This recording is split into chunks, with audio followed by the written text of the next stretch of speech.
What's up, everybody, and welcome to another episode of the Trust Your Board podcast. My name's Stephen Wright, joined by Mr. William Monroe. Will, how you doing, man?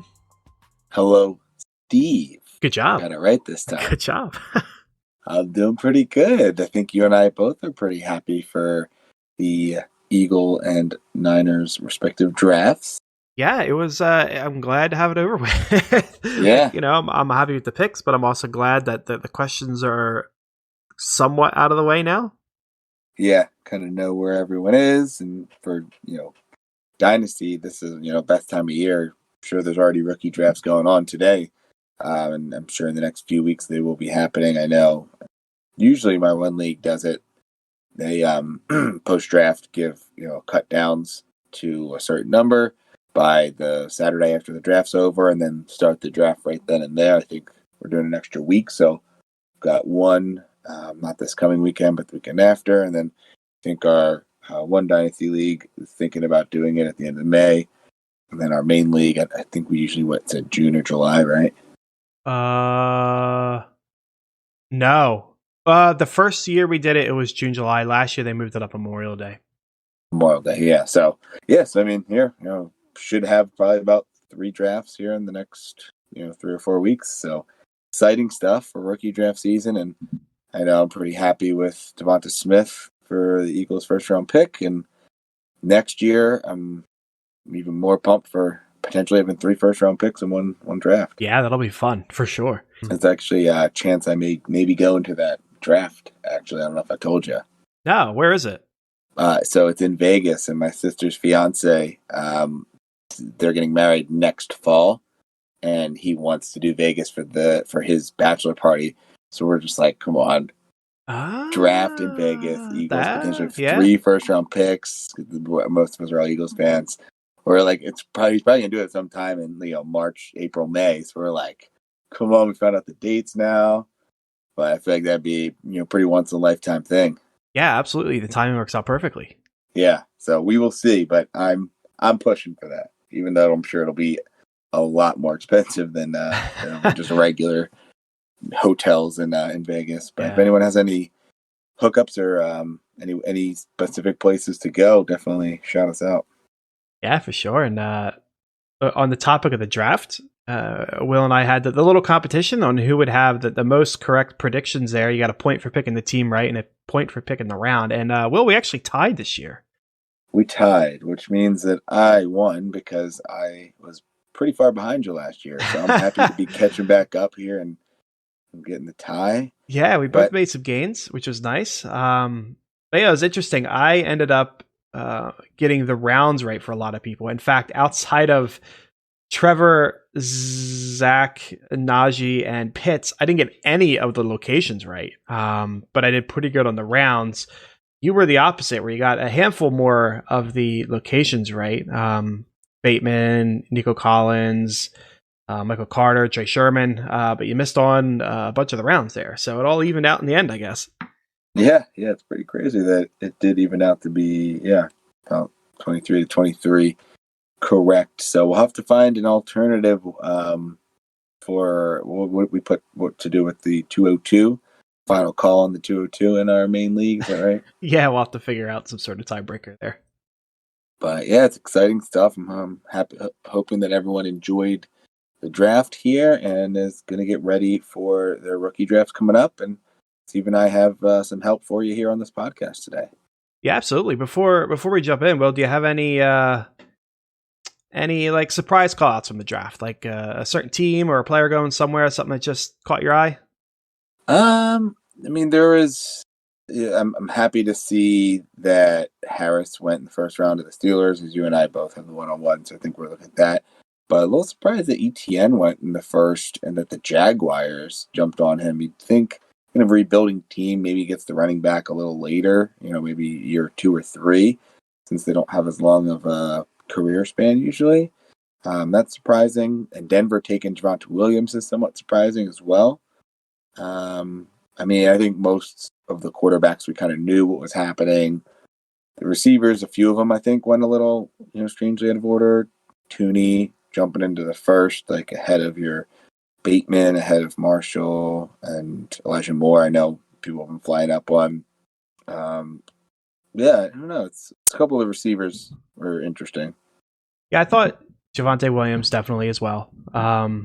For the Melvin Gordon issues that causes. I'm with you on ETN. I wouldn't be prioritizing running backs, especially when you have James Robinson. But I've made it clear on Twitter I do not trust undrafted free agent running backs that get picked up. They just get crushed all the time. But yeah. The other call out, not a specific player, but and I don't know how you feel, but I really came away liking Detroit's draft. I thought, and I think a lot of other people thought they would go wide receiver early, get one of the big guys, and kind of rebuild from there. But they really went down into the trenches, offensive line, defensive lines. I believe they picked up a corner as well. St. Brown, great deep wide receiver to add as well. I was really happy with what they did. Yeah, I'm thinking, we're probably on the same page for multiple fronts. I'm happy that Detroit didn't go receiver early because might have spelled panic for the Eagles not being able to get one. And then also, getting another one later could make your boy Cephas a little more valuable. If they would have went, with Smith or Waddle or something, probably weren't going to have much of a shot at him doing anything. So he and Amon-Ra St. Brown, I think they got one other later receiver as well. Should all have a shot, stake their claim as the future wide receiver there alongside, I believe it's Perriman and Tyrell. Yep. So two vets that, will probably hold the job for most of the year, but a couple of young guys that have a chance to step up. And I know you and I were pretty high on Amon-Ra St. Brown. Obviously, we have, I think just one Cephas. One share. Cephas will share on our teams, but it's exciting. And for Detroit, I mean, they loaded up on linemen outside of where they get Sewell, I think was the top one, and then they got like 2 or 3 linemen. So if anybody's got to be happy, it's got to be the head coach, DeAndre Swift, and then anybody who has him on a dynasty team, because Swift's looking to be the feature of that offense. Yeah, absolutely. Cool. Well, we can go ahead and jump into our mocks. We're going to circle back around. A couple of weeks ago, we did a rookie mock for a single QB and a rookie mock for a Superflex. We're going to go ahead and do that again, see what has changed here, given that the draft is over. Sometimes you see a lot of changes, sometimes not too much. So we'll play the game and kind of see what happens here, Will. You ready to get started? Yeah. I put together a little kind of cheat sheet for myself that I usually do for these dynasty rookie drafts. So I've got kind of my 1.0. Happy to kind of put it to the test here and see who's available. I think I'm going to be drafting out of the 8th spot here for our first one, which is a 1 QB. And then you are drafting out of the 1 spot, trying to kind of replicate what we've potentially got here in our main dynasty league. Yeah, absolutely. So before we get started here, as always, jump on Twitter, give us a follow at Trust Your Board. We'd really appreciate it. Let's go ahead and get the ball rolling here. I think my pick is still just as easy as it was before. I am sticking with Najee. Going to Pittsburgh. That's where us and a lot of other people had him going. So no real surprises there. Yeah, before you make that pick, if you weren't going to go Najee, do you have a preference of the other two? Because I'm sure there may be some people that are a little scared away about the offensive line problems in Pittsburgh.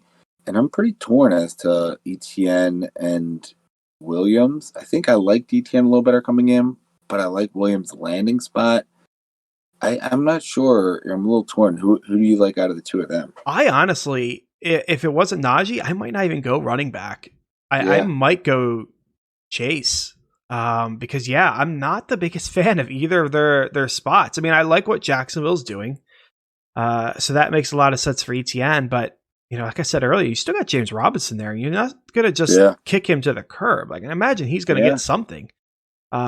He's very talented. Hyde, as old as he is, he's going to eat into some carries as well. He's still useful. So, how much of the workload is he actually going to get? And you're thinking long term, but James Robinson was a rookie last year, so it's not like he's a 1-year guy like Hyde's going to be, right? Yeah, so that worries me there. So that I kind of lean Javonte because Gordon you could get out of the way earlier. But I mean, I think I'd probably end up just going Chase. Yeah, as crazy as it sounds, I mean, there's a lot of receivers here. I mean, it would be crazy, but I wouldn't put it past people to go with Kyle Pitts Yeah, in the first agreed. few picks either, because Yeah. I mean, I think he's a generational talent. This dude, probably has the floor of like a back end wide or tight end one, but I think he could be, top 3 or 4 guy as early as this year. But within the next few years, he's going to be the premier tight end, I think, in the NFL. So good landing spot for him, and we'll see where he goes in most drafts here. Tight end premium, though, he's probably going to be right up there with Trevor Lawrence if it's Superflex. But Yeah, absolutely. Here in 1 QB, I imagine he's in the first few picks. Yep, 100%, you would think. So we'll lock him in. We'll see where Pitts goes in this one. See if he gets to you at D8 or not. Probably not, but we'll lock in Harris. There goes Chase at the 102, ETN at the 3. There's Pitts at the 104. Devontae Smith, Waddle, and Javonte Williams almost gets to you, Will. Drops off at the 107. So I don't think, the order will change team to team, but I don't think there's any real big surprises on that front 7, right? Seems like that is, from a skill position standpoint, kind of the drop off, the 7. Believe those top 3 receivers are head and shoulders, kind of tier wise above the next receivers. Same thing with the running backs. And as much as I like Freiermuth, Pitts is definitely a full tier, if not more, above him. So this is kind of where, it gets interesting for us. I'd be interested to see if, people do get scared away from Williams. I know there's a couple of smart people ahead of us that I don't imagine he'd make it to 8, just because of how valuable the running back position is. But if he's there, I think that would be an easy pick for us. Now this is always team dependent, right? In our situation here, Trevor Lawrence might be interesting. There is still a few good skill players. You have Bateman there, Terrence Marshall, St. Brown we talked about, Rondelle Moore I think has a lot of upside. And then, Elijah Moore receiver-wise, if you need to go running back, Michael Carter to the Jets and Trey Sermon on the Niners were really nice. But risk it here, and I'm going to go with, what I imagine is kind of one of the highest floors of the entire draft here, and that's Trevor Lawrence.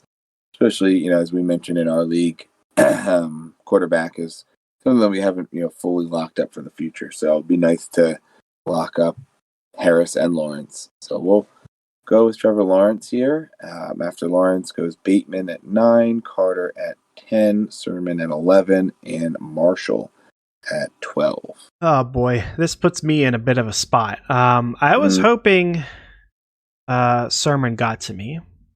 49ers fan aside, that's a great landing spot, right? Like, any running back going to San Francisco is worth grabbing. So I was hoping he got to 201. I thought there was a chance, but apparently not.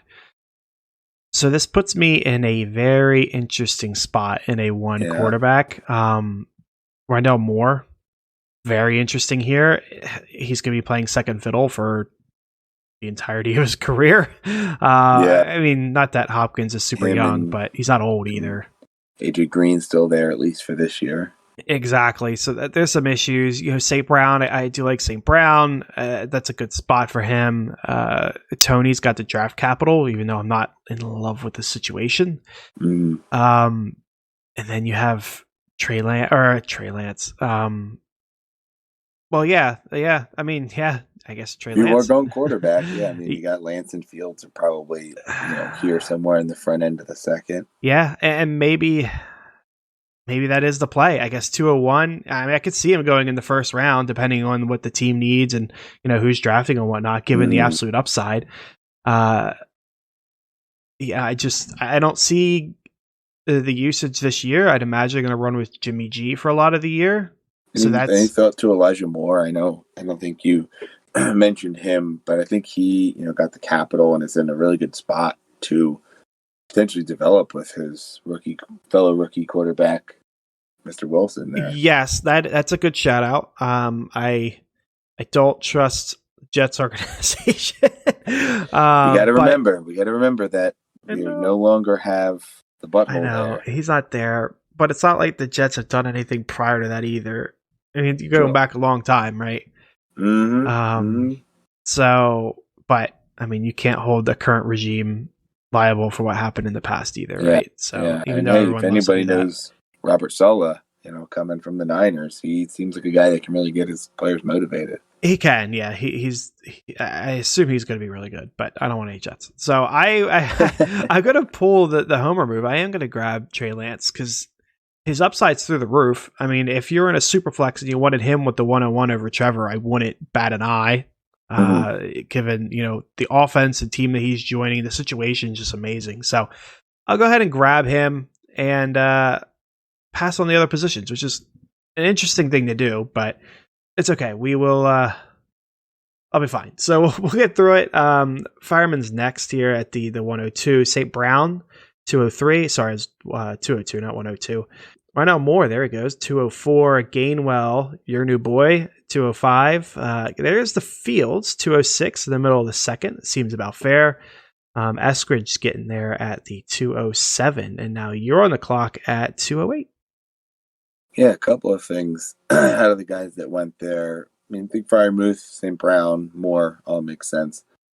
Gainwell, I mean, I guess because there's no other running backs really available. I feel like you could swap him with Elijah Moore, and it would be a more realistic draft. Yeah. I mean Moore would probably be even higher. He'd probably be like 202, 203. Yeah, I think he's probably right. He's probably right there at the 201, 202 range. Yep.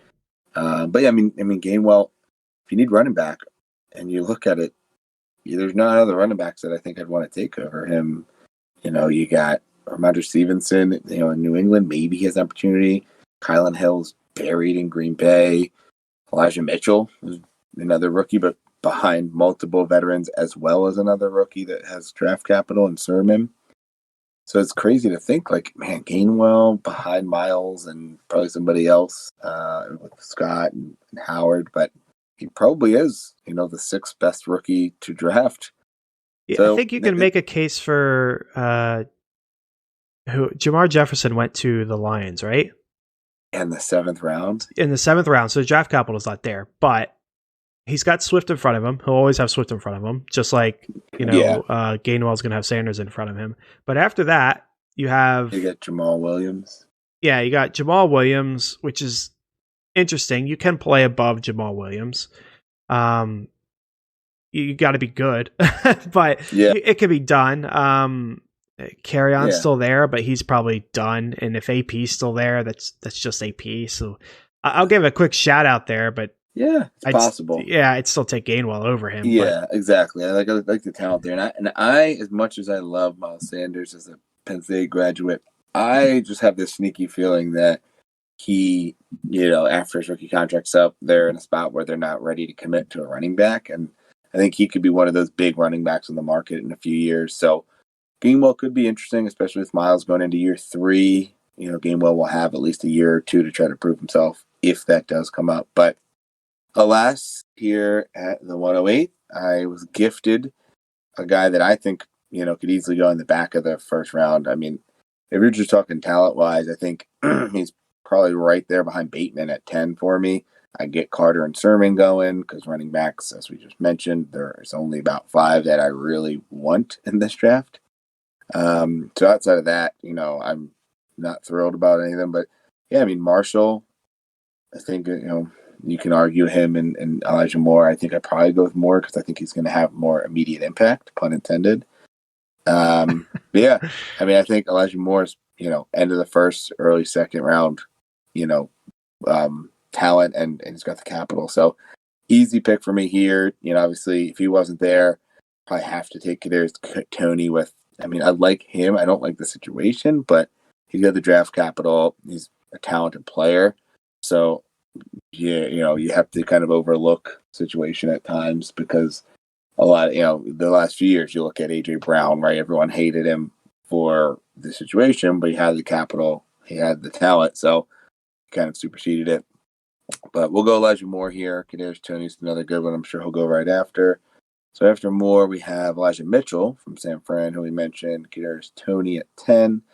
De'Ami Brown at 211. He's interesting. I think I'm not a huge fan. I think he's kind of going to be the speedster, kind of the Henry Ruggs type player without, the major production. But I think that's a really good pairing with the other receiver, with McLaurin. I think that's going to be perfect for him.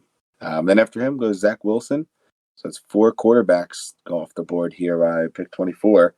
You and I were talking about how many quarterbacks go before our, picks here. I think we have 3 picks in the third round, this 301. This is where we could potentially be sitting, Steve, with 4 quarterbacks, possibly even 5 going off the board before it gets to us in the third round. Yeah, it's a very interesting spot. I don't know. I feel like Zach Wilson's going to go higher than this. I can see him going like back to back with Fields and pushing some of these guys down a little bit. But I'm looking at what's out there, and the usual for the third round, I'm not loving what I'm seeing. Tylan Wallace. Decent receiver shots. Yeah, I like Tylan Wallace. I just Baltimore. That's not. Yeah, and I mean, his draft capital is horrible. I mean, you got Nico Collins, I think, is going to have opportunity right away. So you could trade him, and you could play him out, or you could capitalize early on that early opportunity. And then you got Amari Rogers, which a little gamble because you don't know if the other A. Rogers is going to be there, but he got decent capital. I think it was a 4th round pick. Yeah, 3rd round pick, maybe 3rd. I think that was where my lean was as well. Is to roll the dice there. I don't like the Rogers stuff aside. Rogers hasn't supported a wide receiver 2 in a long time, which we forget because we haven't brought that argument up in a little while. Yeah, it's probably Cobb back in the Jordy days. Yep, Jordy, Cobb, and at a point, I think Adams was like the wide receiver 3, and he was just like a kick returner. Yeah, he was. Adams' first year was that year that Jordy went down, and that team sucked. That was. I mean, I want to say Adams took a year. Like he wasn't an immediate impact guy. He was terrible his first year. People are laughing at him.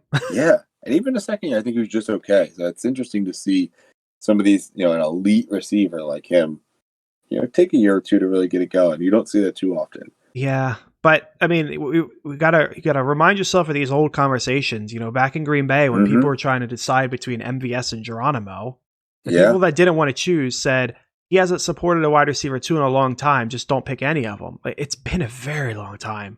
They have another St. Brown. I believe they're actually brothers with. Oh yeah, EQ. And EQ. Yeah, he was supposed to be. Minius. He's another one that. Yeah, he fell in that draft. That's interesting that the 2 brothers are going to be in the same division too. Yeah, fun competition. But I think. And it's not like it is between him and Nico Collins. Not that Nico Collins is any better situation as far as like quarterbacks go, because we really don't know what's happening with Watkins. But at least there's like no one in front of him. I don't remember who's on that team from a wide receiver standpoint. Still Cobb there. They have Coulter. I think we have in our we have Coulter and Kuti, so they're both still there. Kuti's still there. Yeah, they're so both cut candidates, but both still on the team. There's a lot of opportunity there, and you know what? Man. And the thing is, even if I just know in the NFL, I do even if he's suspended, I believe he's going to play this year, Watson. But if not, they still have Tyrod Taylor, who's a decent quarterback. He's going to be the starter this year if something happens with Watson. I can't see Davis Mills beating him out that early, being just a 3rd round pick. So maybe he plays midway through the year, but I wouldn't put it past, just a year with a serviceable Tyrod Taylor.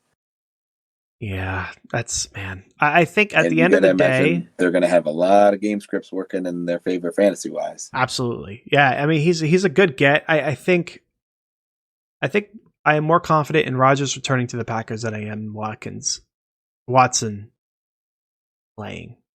So I'm going to use that as my tiebreaker and just go with Amari Rogers. If you want Nico, I have no issue with that, but I'm going to place my bet there. Should have talked about some running backs. I mean, there are like Chuba's there, but he seems to be stuck in a backup position permanently. Interesting that Jamie Newman went. He was undrafted. He was supposed to be amazing this year. He transferred from Wake Forest to Georgia. They thought he was going to be the starter and lead this, them to another playoff, and he got beat out by, I believe it was a freshman, and went undrafted. But he seems like a talented guy who is a decent opportunity. In Philly. I assume that is more of like an rookie ADP mistake. But you could craft the narrative that you didn't see a lot of hurts and blah blah blah blah. Yeah, so you could do that. But potential opportunity. But you imagine Davis Mills, Kellen Mond, probably Trask, probably go ahead of them. But you could sub any of them in there for Newman. Yep, absolutely. To rattle off the picks real quick, Hill went with the 302. There's Mac Jones, 303. Stevenson, Treble, Brevin Jordan, who I think fell in the draft. I don't know if people are expecting that, but I think he had like a second or third round grade, and I think he ended up in the Yeah, fourth or fifth. fifth. I think it was the fifth. Yeah, it was Yeah. surprising. I mean, I think he did get a great landing spot, but he doesn't have the draft capital. Yeah. Worrisome. Which is surprising. Yeah. And then, like you said, Newman. So you were on the clock with the 308 and your final pick of this mock. Yeah. I mean, Nico Collins is still there. He's probably going to be the pick. I imagine he would have been off the board as for everything we talked about there. I think he's a good, late second, early third round dart throw. I imagine he'll be taken around then. So if he's still there a little later, happy to pick him up. But other than him, out of the guys still on the board here, not really thrilled. Powell's an interesting guy. He's more of a big player. He's a big receiver. He seemed like a guy that was going to be able to kind of go up and get the ball. Seems like it could be, a good, just kind of take a shot on a good offense. Tylen Wallace, as you mentioned, but there's just so many receivers there in Baltimore. You still got Miles Boykin, Prochet, and one other guy that I think just hasn't gotten off the ground on top of Hollywood and first round pick Bateman. So as much as I'd like Sammy Watkins is there, right? Yeah, that's what it was. Sammy Watkins. I think there's another guy that they've had for a bit, but Sammy just signed there. So not a ton. Running backs, you got Chuba in Carolina. I think it's not a bad stash, especially if you're the CMC owner, because he definitely seems like he's a talented running back that doesn't have the opportunity, but should have a ton of opportunity if something would happen to CMC. Khalil Herbert's interesting in Chicago. I think that Tree Cohen's going to be healthy, right? But I don't think there's really a ton else behind David Montgomery besides him. So Khalil Herbert could be an interesting guy. He seemed like he was more of just, a solid, contact balance, good vision, good speed, just a good running back. So he seems like he may be a good fit behind as a backup to David Montgomery. Do you have any interest in Javian Hawkins, running back for Atlanta? I believe he was undrafted, so that's not appealing. I don't know much about him, but obviously, Atlanta running back is what Atlanta. I see. No, man, I think it's all about Mike Davis, right? Yeah, seemingly, yeah. I'm just looking like, okay, is there someone else that can take this job? And I think that's all they really added. So maybe a good fourth round shot for those fourth round picks. A couple of guys that went undrafted that were interesting receiver wise. You have out of UAB, let me get his name, Austin Watkins.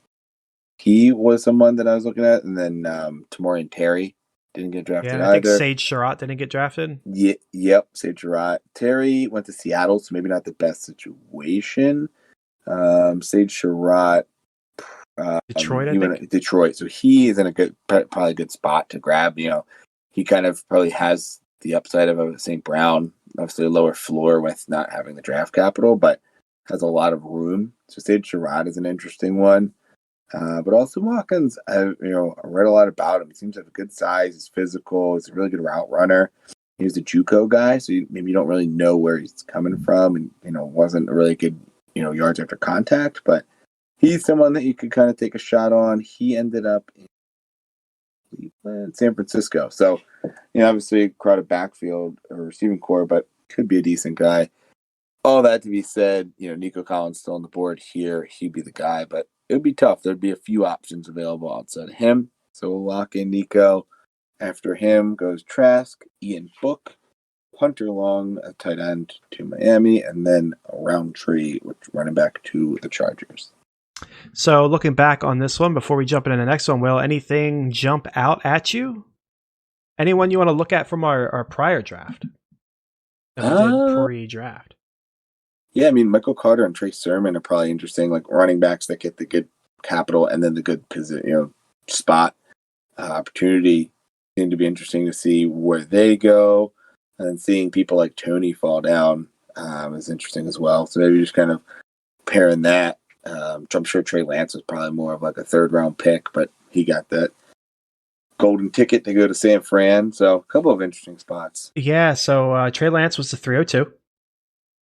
Got up to the 201. Let's see here. Michael Carter was the 204. Okay. He's up to 110. Nice little jump. Trey Sermon was a 209, so he jumped almost a full round. Yeah. That's a pretty big one. there anyone else that's jumping out at me? I mean, there's some people on here. Tooney probably fell a bit, right? Tony was 207.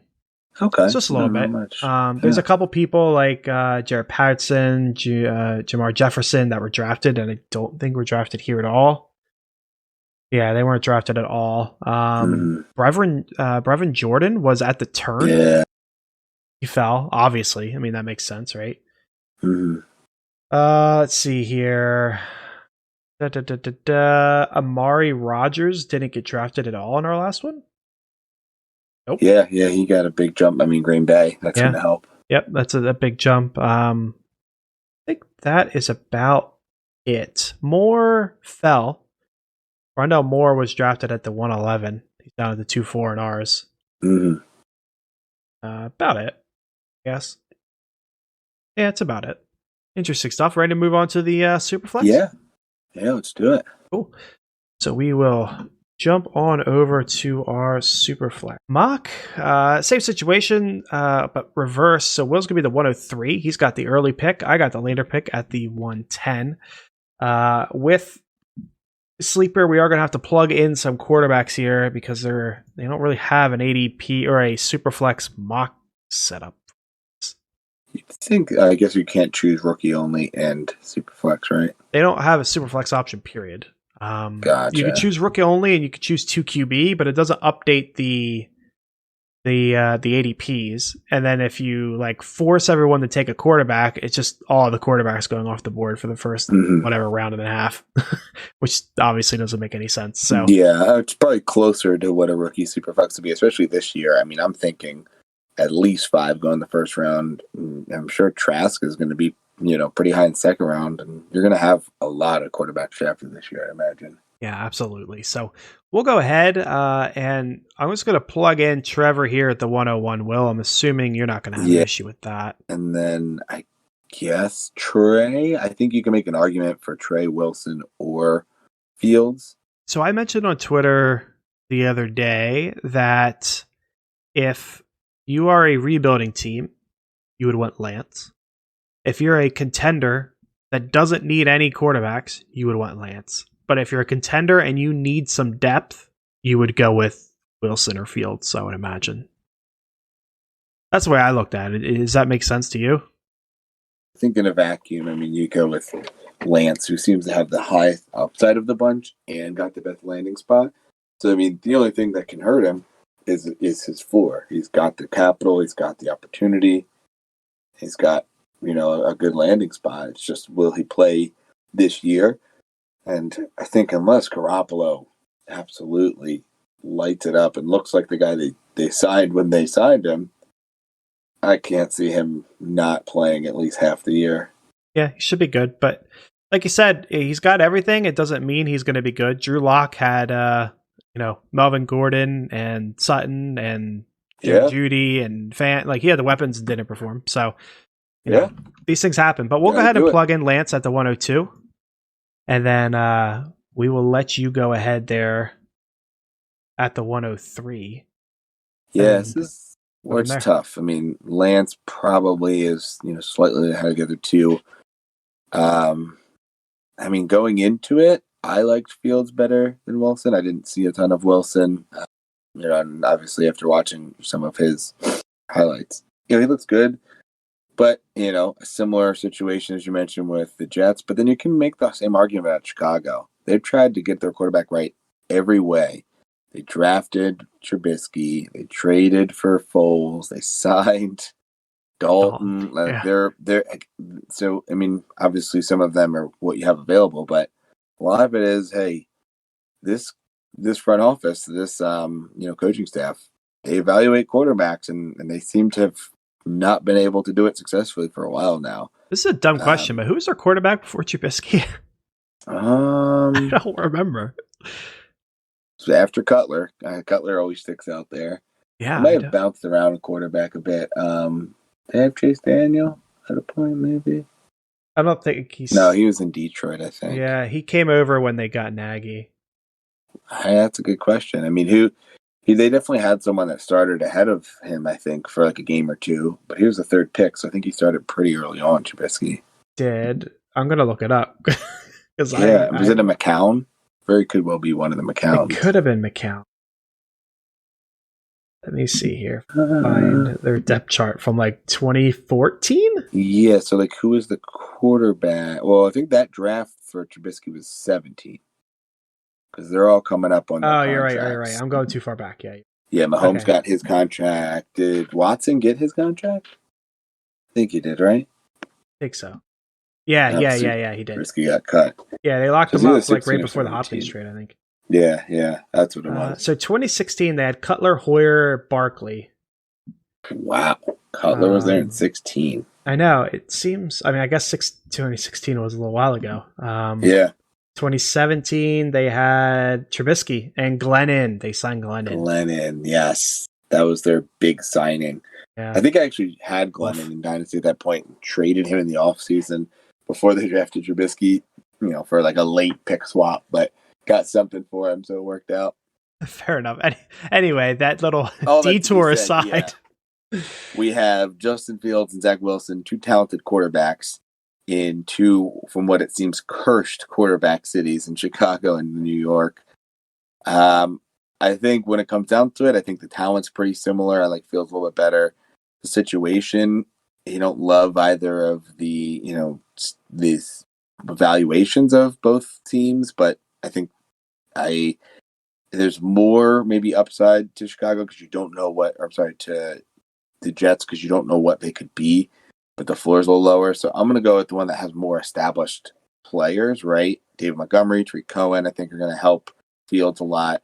And then you got Allen Robinson. I mean, when in doubt, this is probably the best quarterback Allen Robinson's ever played with, and Fields hasn't played a snap in the NFL.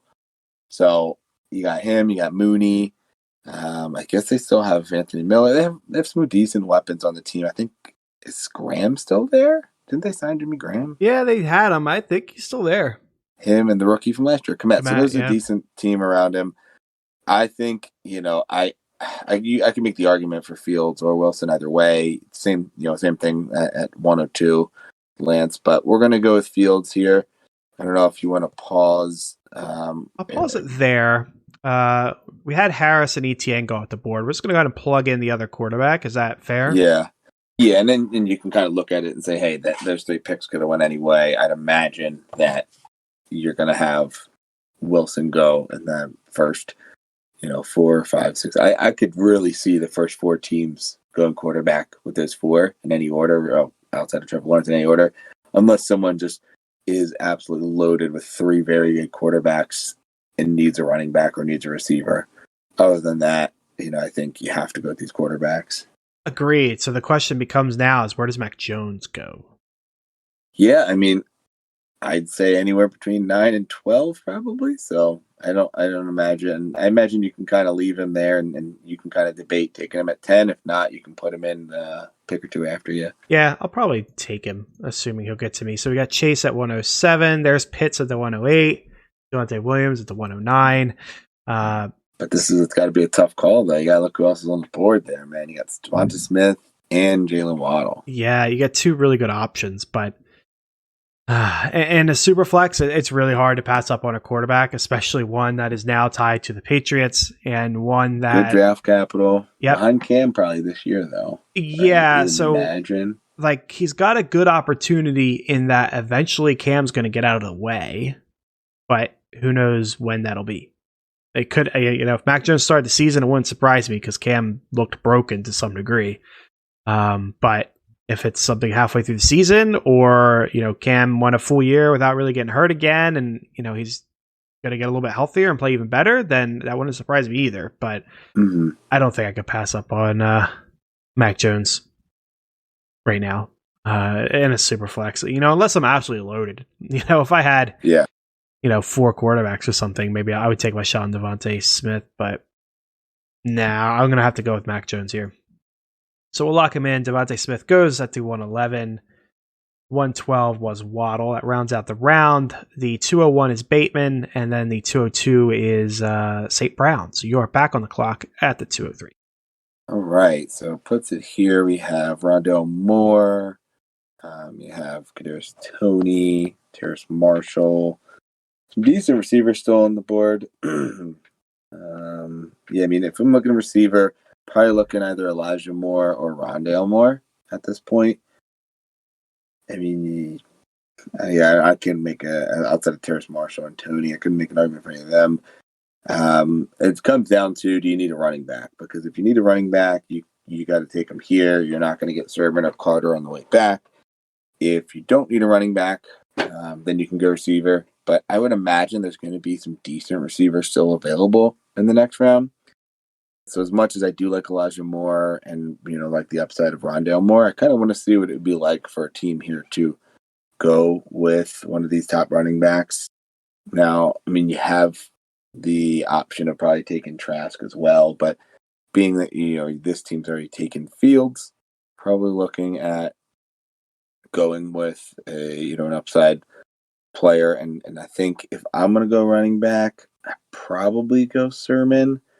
It's tough because, I mean, Michael Carter probably has the more inside track to getting on the field here in year one, whereas you got to imagine what Sermon has at least Mostert and Wilson ahead of him, right?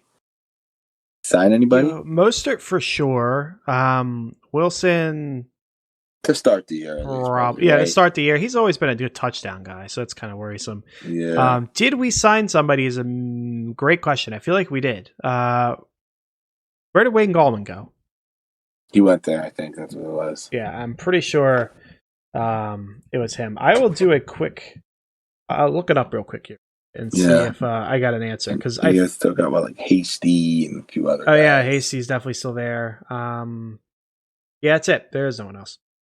So I guess I'm almost talking myself out of the Trey Sermon. I think it comes down to two Jets players, actually, and Michael Carter or Elijah Moore, who I really risen on here in the draft season. So I think I'm going to change it up on myself here and risk it and go with Elijah Moore, a more long-term prospect and a guy that I think, easily could be a top two or, top probably 3 or 4 or 5 receiver in this draft here. So find him because buried in the charts here. We're going to go Elijah Moore.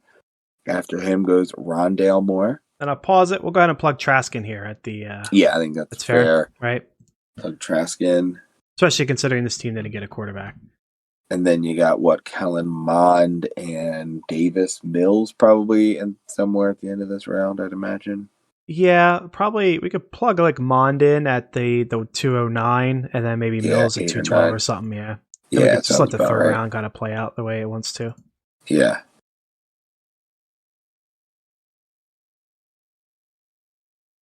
Okay, we'll change that player over there. And we said we were going to do Mond? You could do Mills. He probably has more opportunity to play sooner. And I think that's probably what, especially in a Superflex league, getting on the field and showing your worth is probably higher value, right, to be able to trade them. Yeah, absolutely. So then after we plugged in Trask at 205, we had Gainwell, Fireman, Tylan Wallace, and then, like we said, Mills. I am back on the clock. I say gifted. Tylan Wallace is interesting. I don't know if he probably goes that high, right? And maybe not even Gainwell. I assume not. I mean, we had the Gainwell talk before, but Tylan Wallace is interesting. But especially this is Gainwell being the 4th running back off the board, not the 6th running back. Yeah. You still got Sermon and Carter there. Exactly. And that's why I say I've been gifted, because I looked, I saw Michael Carter. I was like, oh, that's great. And I was like, oh, wait, Trey Sermon's here as well. Yeah. Tony, plenty of draft capital there. So that's a good get too. How about we can manually do this? Let's take out Gainwell. We'll put in Michael Carter. We'll take out Wallace. We'll put in Trey Sermon, and we'll just ruin everything that I had. Yeah. Make it a little more difficult for you here. Now you get to flex those muscles. You'll see if you truly do love DJ Moore, if you take a running back or a receiver on his team. I know. That's tough. Tooney, Marshall, Gainwell. Yeah, it's tough. I'm kind of in Brevin Jordan. Yeah, I mean, quarterback. I mean, you're really looking at just Mond, but you've already got a quarterback. Yeah. Gainwell or Stevenson, I guess, is your only options at that position. Oh, boy. It's not a fun spot to be in. I'm kind of in that tier that I really just don't like. Tony Marshall, right? Rogers, Collins. Problem is, like, I like all of them players. It's still like the situation. Like, Wallace is good. I don't like Baltimore because Baltimore had Hollywood only and couldn't support him. So how are they going to support, everyone else that's there now? Like, I don't like that. Tony could be fine. That's not bad. He's not going to be the one at any point because Kenny G's there. He'll have to compete with Shepard to a degree, and we'll see what Slayton does. And then you're kind of tied to Daniel Jones and what his success is. Terrence Marshall, I don't know what to think of. Really liked him, but I feel like he's just going to recreate the situation we had last year where some weeks it was Robbie, some weeks it was DJ Moore, some weeks it was Curtis Samuel. And I think with Curtis Samuel leaving, everyone's like, okay, cool. That's going to make things a little bit easier. And now I think it's just got muddied again. So I don't know if I like that. And I don't know. Like, I'm pretty sure Robbie Anderson signed like a 4-year deal. DJ Moore, they're not going to let go. So it's not like anyone's clearing up in front of him anytime soon. Don't love that either. So I think I am going to go with Kadarius Toney. Clear path to a number 2. He is tied to a young quarterback. We'll see what happens with that quarterback. But I like his situation better than I like the situation of the players around him. And I'm going to rely on situation because there's no, talent that's jumping out at me. So yeah, I will go ahead and lock in Kadarius Toney here. I did not pause the draft quick enough. We will take Chuba off the board here, and we will plug in Mond, I believe. Yes, Mond, if I would click the option properly. We'll get him plugged in here. Ooh. Mond. Oh. Yeah. And we will get this thing started again. So, Gainwell went off at the 211, Mond at the 212, Brevin Jordan 301, Chuba at 302, and you are back on the clock. So if we're looking at it here, you probably just got Ian Book in New Orleans, Sam Ehlinger in Indy, and Newsome in Philly as the quarterback options. Tight ends, year after those top 3, McKitty and the Chargers, Hunter Long is maybe like a longer-term option in Miami. But, yeah, I think at this point you're still looking running back or receiver. And Chuba off the board really means we're kind of into that, hard backup options. You got Stevenson in New England, Mitchell as the second rookie there in San Fran. Herbert, I don't mind in Chicago. I'm not. I think they just gave a big contract to Cohen. Did they not? I don't know if they did. I thought they did right before he got hurt. Yeah, you might be right. I mean, not like big for a running back. So like, I think it's like 3 years. Yeah. So I don't know, how long it'll take him to step in, but there's not a ton there at running back. Just as we kind of mentioned, they go quick. But receiver, you still got some interesting options there. I mean, you still have Marshall on the board, which I think is going to be kind of a lock. That's hard to pass up now. Yeah, in the 3rd round. And granted, I mean, he probably goes a little earlier, but I mean, I could see someone taking Gainwell over him because you need running back. So it's really just Brevin Jordan and Hubert that are going ahead of him here that maybe he doesn't, or maybe he's not there, but not a bad option here at this point of the draft. I mean, the only other people I'm looking at are probably Amari Rogers, Collins. Outside of that, I don't think there's a ton. But, yeah, pretty easy pick here for Terrence Marshall.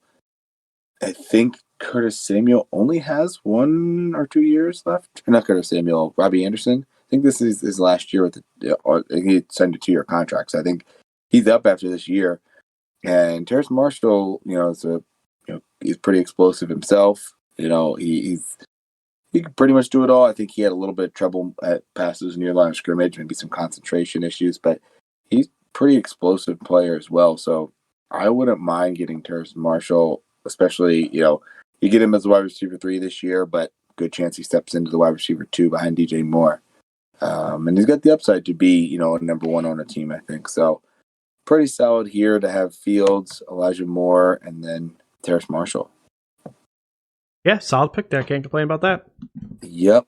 So we've got a quarterback I've never heard of that apparently doesn't have a team, R. Ferguson. Probably sub him in for, I guess, Ian Book. Yeah, Buck or Newsom. I'm going to look him up real quick and see if he does have a team, because some people were showing on to me as not having teams, although no one that's drafted is showing that. I'm going to look him up real quick. Let's see if he went somewhere. Riley Ferguson. Doesn't even have a college listed, but it does say he's 6'4", 210. Yeah, I'm not seeing anything. Okay, we'll go ahead. Is he a real player? Yeah, I'm seeing a Riley Ferguson. Expect to see him near the end of A3. Quarterback out of Memphis. He's played with a lot of good running backs in the last couple of years. Yeah, I don't think he has signed anywhere. Yeah, no UDFA for him yet. Wait, Riley Ferguson. Hold on here. Ferguson is this Riley Ferguson? Yeah, Riley Ferguson. After finishing his senior year, entered the 2018 draft. He went undrafted and signed with the Bucks. So I don't know what's happening there. We'll take him out. We had Book and we had I'd say Book. Who was Probably the Eagles Book one? Or, we could do Newsom too. Sam Ellinger as well in Indy isn't bad. Book, yeah, Ellinger, Newsom, any of them are fine. Yeah, we'll just plug in Book. No problem. If you want, you may be able to toss another one in at some point as well. I'm sure Sam Ellinger in Indy could be an interesting one. He's really just got to beat out Eason to be the number 2, and you never know with Carson, that could be a nuke waiting to happen where someone's got to step in if he gets hurt again. Yeah, we could. Where would you think he would go? 1-0? Ooh, 7 or 8 maybe. Yeah, I guess that would make the most sense, right? Because they haven't drafted a quarterback yet. Basically giving everybody a quarterback. Yeah, so let's I'll put him in at 7. There you go. That puts me on the clock there. Did you read through the rest of the list? I don't remember if you did or not. No, I got you. So after that pick, Ian Book, after I took Marshall, Ian Book at 4, Tylan Wallace at 5, Dwayne Eskridge at 6, Sam Ellinger at 7, De'Ami Brown at 8, and Sage Surratt at 9. Yeah, so kind of in the same spot that I was in the early third of the last draft. Some options. Tamari Terry is there. Gerard Jefferson, just kind of skipping through the list. Tutu Atwell, he's there. Went to the Rams. But we got Amari Rogers there with Green Bay. Like we called out before, I think Nico Collins is out here somewhere. Yeah, there he is. He's way down there. He's going to be my pick. I passed on him last time, so I will go ahead and lock him in this time, but it's pretty much the same conversation. If I didn't draft Mac Jones, I'd probably be looking at Jamie Newman here.